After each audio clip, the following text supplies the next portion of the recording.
The year is 1959, and we're at Welton Academy, a conservative, elite boarding school that prides itself on discipline and high expectations. Welton's motto is grounded in four pillars: tradition, honor, discipline, and excellence. For the students here, these values define every aspect of their lives, but all that is about to change with the arrival of a new teacher, John Keating. Meet Todd, Neil, Knox, Charlie, and their friends, a group of young men from privileged but pressured backgrounds. Todd is quiet and reserved, overshadowed by the success of his older brother. Neil, on the other hand, is outgoing and full of energy, but he struggles with his father's strict expectations. Enter Mr. Keating. He's not like any teacher they've ever met.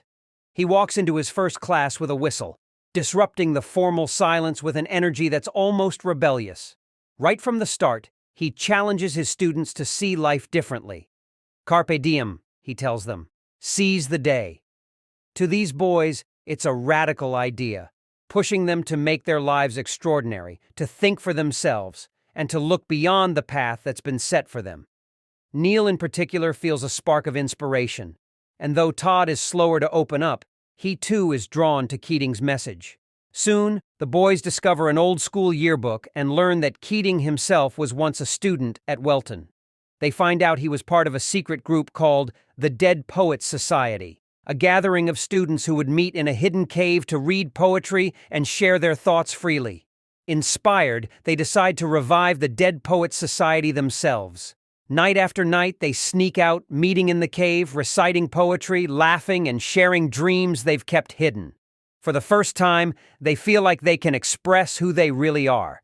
Keating's classes are equally transformative. He encourages them to look at things from different perspectives, sometimes literally, by asking them to stand on their desks to see the world from a new angle.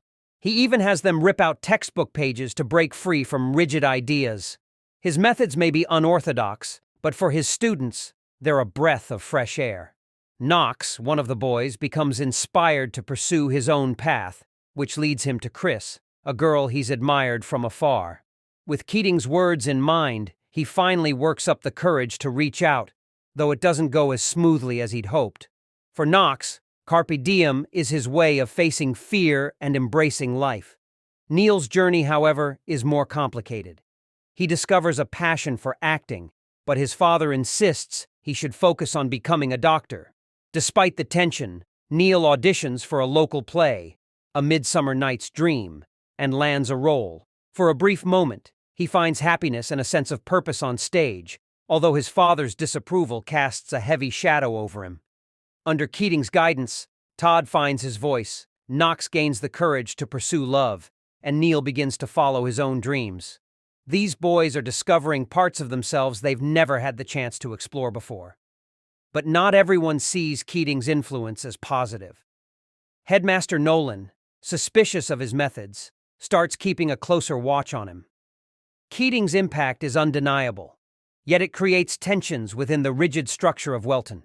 The seeds of change have been planted, and as the boys' choices start to conflict with Welton's strict rules, they realize that their newfound freedom will be tested. Keating's lessons on bravery, life, and passion have set them on a path toward choices that will shape their futures.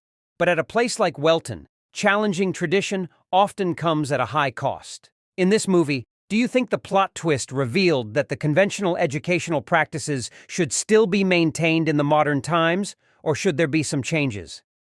Don't forget to like and subscribe to your channels for more interesting movies and anime recaps.